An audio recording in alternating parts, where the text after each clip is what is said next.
welcome to the deep dive. Let me ask you something right at the top. What if you could earn money online in 2025 without, waiting for a traditional job or paycheck?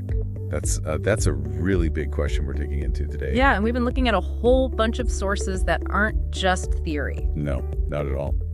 They lay out some, powerful, practical, and pretty proven ways real people are actually doing this already. Right, using the internet as their workspace, maybe their shop, or even their stage. Exactly.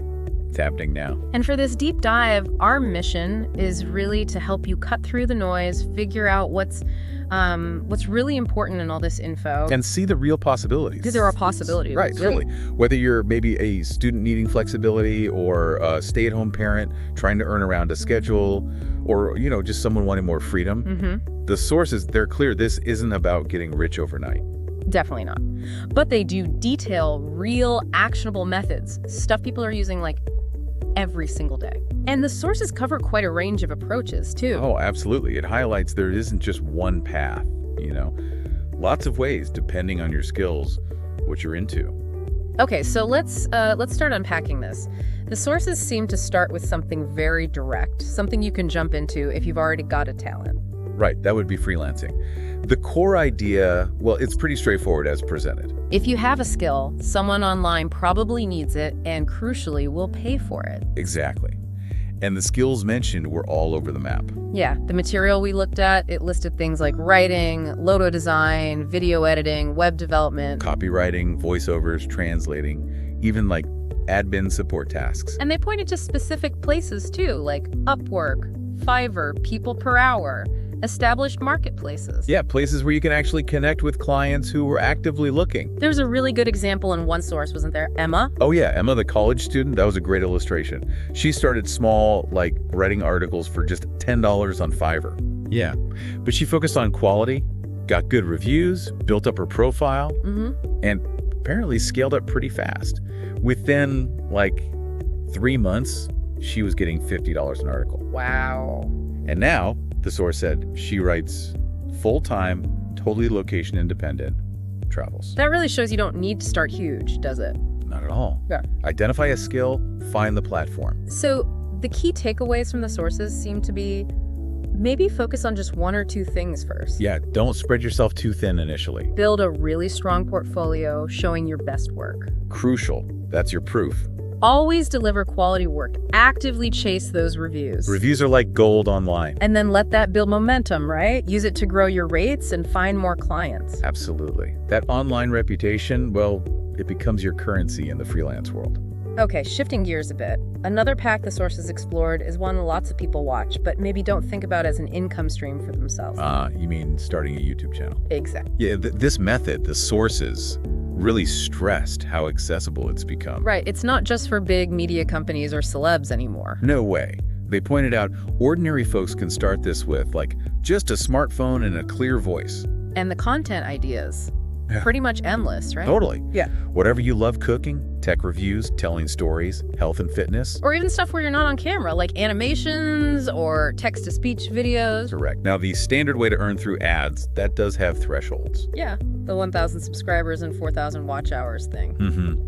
But the sources were really quick to emphasize that ads are often just the starting point. Okay, this is where it got really interesting, based on what we read. Yeah. They highlighted other income streams, things like sponsors, affiliate links. Selling your own courses, maybe merchandise. And these can often bring in way more than the ad revenue. That's what the sources suggested. They even gave examples like channels with under 100,000 subscribers making, say, $10,000 a month or more.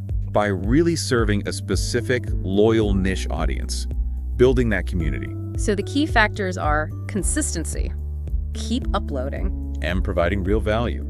Got to give people a reason to watch and stick around. That combination seems to build that dedicated following over time. Exactly. All right, moving on. Method number 3.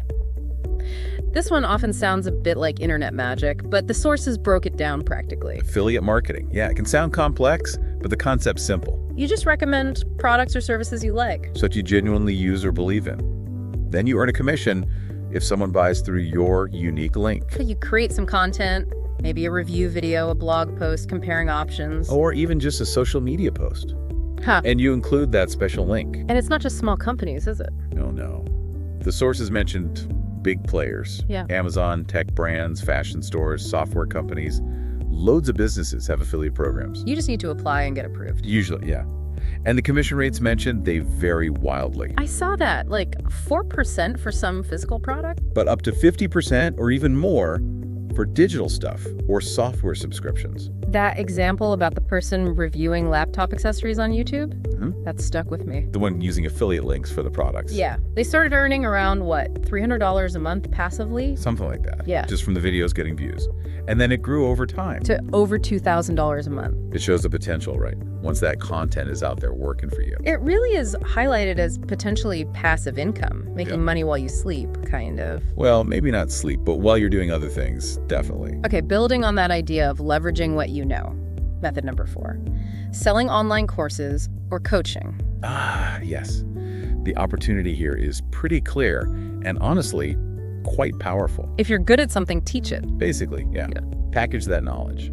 And platforms like Teachable, Udemy, Gumroad, they make the tech side of creating and selling courses much easier now. And the topics. The sources said pretty much anything goes. Anything you can teach.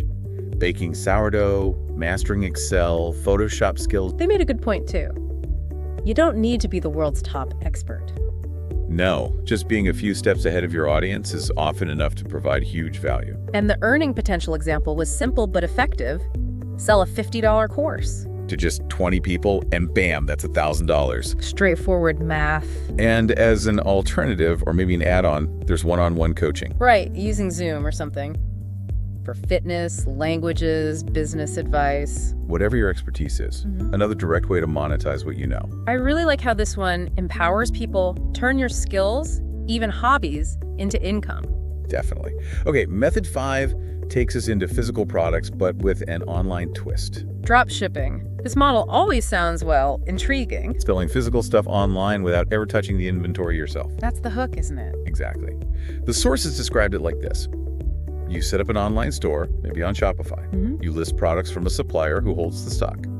Customer orders from your store. You pass the order to the supplier. And they ship it directly to the customer. You're the storefront, the marketer. So the keys, according to the sources, are finding the right products. Things people want, maybe can't easily find elsewhere. And then marketing them well, using TikTok, Instagram Reels, those visual platforms. Yeah, marketing seems crucial here. And the sources acknowledged it has challenges. It requires testing, patience, creativity in your ads. But they did include success stories, people building, six-figure businesses this way. Wow. Any pro tips mentioned? Yeah, one source suggested focusing on products that solve a specific problem. Like gadgets, tools. Or unique pet products, things that tap into a need or a passion. Okay, method 6 is also about physical products, but leans more towards the creative side. Print on demand. Perfect if you're artsy or witty. So you design graphics, maybe slogans? For things like t-shirts, mugs, posters, phone cases, notebooks, whatever. And the cool part, kind of like drop shipping, is that platforms like Redbubble, Teespring, Printful handle everything else. Production, shipping. All of it. They take your design, make the product when someone orders it, and send it out. So your job is just the creative part in promoting your stuff. Exactly. And the example they gave was pretty eye-opening. The Introverts Unite one. Yeah. Introverts unite separately. Even simple text designs like that can apparently sell thousands if they resonate. And you don't need fancy software either.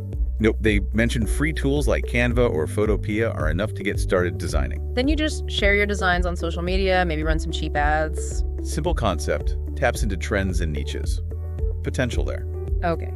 Method 7 brings us back to content, but long-form writing this time. Blogging. Yeah, one source had that nice analogy. Like planting seeds that grow into money trees. Exactly. It takes time, but can yield results long-term. So the idea is writing helpful, engaging articles. On topics you know or care about. Parenting, travel, finance, fitness, gardening, whatever your thing is. And the power comes over time as people find your stuff, usually through Google. Right. Organic traffic from search engines is often the goal. And once you have visitors, the sources mentioned a few ways to make money. Display ads like Google AdSense or Mediavine. Affiliate links like we talked about earlier. Or selling your own digital products or courses related to your blog's topic. It's definitely not instant success, is it? The sources were clear on that. No. Requires patience, consistent effort, but the upside. Is that one good post can earn for years. Exactly. And if a post goes viral, that could be a real game changer, as one source put it. Getting started seems easy enough with WordPress or Medium. But learning basic SEO is pretty crucial here. Search engine optimization. Making Google happy. Basically, Yeah. Helping search engines find and rank your content. And of course, keep writing. Consistency again. Yeah. Okay, method 8 feels a bit more like a traditional job, but remote. Remote customer service jobs. Yeah. A path to potentially more stable income. The big benefit being a steady paycheck while working from home. Right. The main requirements mentioned were mostly soft skills, good communication, Patience, problem solving. a quiet workspace, and reliable internet usually. The tasks are helping customers via phone, email, or chat. And where do you find these? Sources listed specific remote job sites like remote.so, we work remotely. Plus general ones like Indeed. Compensation, according to the sources, maybe $15 to $25 an hour. Yeah, with potential for full-time roles, benefits sometimes. So it's a solid option if you want that job structure but need location flexibility. Okay, method 9. This one got highlighted as potentially really profitable and passive. Selling digital products. Yes, the sources seemed quite keen on this one. Why is it so powerful? Because you create the digital item once. Mhm. A PDF guide, a template, an ebook. And then you can sell it over and over again. Unlimited copies, basically forever. Exactly. No recreating it for each sale. That's the scalability. Examples were things like PDF guides, resume templates, social media planners. Budget spreadsheets, digital art, presets for software. Lots of possibilities. And you sell them on places like Etsy, Gumroad. Or your own Shopify store. Yeah. It works because people are actively looking for resources. Things that save them time, help them learn something fast, make life easier. And that example from one source was pretty stunning. The Canva templates for teachers. Yeah. Making $10,000 a month selling simple Canva templates. Just templates. It really shows the demand for these kinds of ready-made digital solutions. Huge demand. Okay, method 10 is for the visually inclined.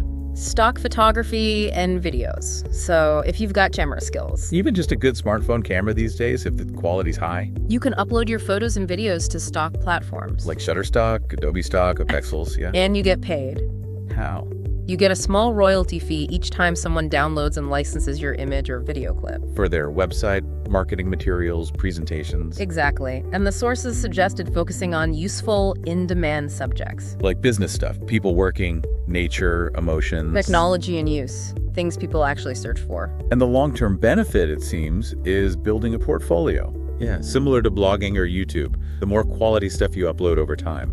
The more potential passive income you can generate from all that past work. Precisely. Okay, number 11 shifts back to providing services, but remotely. Becoming a virtual assistant, VA. Right, so a VA provides support to entrepreneurs, small businesses, busy people. All done remotely. Admin tasks, tech help, creative stuff. Examples were super broad. Managing emails, social media, scheduling, research. Organizing spreadsheets, creating presentations. Pretty much anything that can be done online. And the sources stressed, you don't always need a fancy degree. More about being reliable, good communication, organized. Attention to detail, those skills are key. And you can find work on VA-specific platforms like Belay or Fancy Hands. Or even just networking in places like Facebook groups for business owners. They're often looking for help there. Compensation seemed decent too, depending on skills, $15 to $40 an hour. That's the range the sources mentioned, yeah. It's a flexible way to use organizational or admin skills. Okay, finally, method 12. This one felt more like a long-term strategy. Investing in crypto or stocks. Yeah, definitely presented as more hands-off, long haul. Using online apps and platforms. Coinbase, Binance, Robinhood were mentioned. To buy assets, cryptocurrency, individual stocks, or ETFs. ETFs being those diversified baskets of investments. Right. Offers a bit less risk through diversification. And the passive income side here. Comes from things like staking crypto, holding it to earn rewards. Or buying dividend stocks that pay out profits regularly. Or investing in REITs, those real estate investment trusts for real estate income without owning property directly. Exactly. But, and this is a big but, The sources included some serious warnings here, didn't they? absolutely crucial caveats. Always do your own thorough research first. Don't just follow hype. Start small, only invest what you can truly afford to lose. Avoid speculation. And critically, have a long-term perspective. This is wealth building over years, not get rich quick. very important distinctions. So, okay, there we have it. That's a pretty deep dive into 12 different ways the sources suggest you could potentially make money online. Yeah, we've covered a lot. Yeah. Leveraging skills with freelancing and VA work. Creating content via YouTube and blogging. Building systems like affiliate marketing, drop shipping, print on demand. Selling digital products, stock photos, videos. Finding structured remote jobs. And even long-term investing. Phew. And a really vital takeaway that came up again and again in the sources. Don't try to do all 12 at once. Please don't. The strong advice was, pick just one to start. Focus your energy. That feels so much more manageable, doesn't it? Less overwhelming. Totally. And the key is choosing the one that really clicks with you. Your skills, your interests, what you're passionate about. Your schedule, your personality type, what fits your life right now. And success, it seems, isn't about some magic trick. No, the sources consistently implied it comes from taking small, consistent steps, day by day, week by week. Learning as you go, building momentum. It's definitely a process. Absolutely. And, you know, as these sources suggest, for a lot of people, starting to earn online isn't just about the money. No, it's often about more than that. The potential for more freedom, more flexibility. The satisfaction of building something yourself, something meaningful outside that traditional 9-to-5 structure. This whole journey through these different online paths, it's fascinating. From trading your skills directly, to creating content people love, building systems that work for you, selling products, finding remote work, investing. It really makes you think, doesn't it? Yeah, it leads to a bigger question. Considering all these diverse ways, what does earning or even work truly signify for you in this digital age we're all navigating? That's definitely something to mull over as you think about where you might want to start.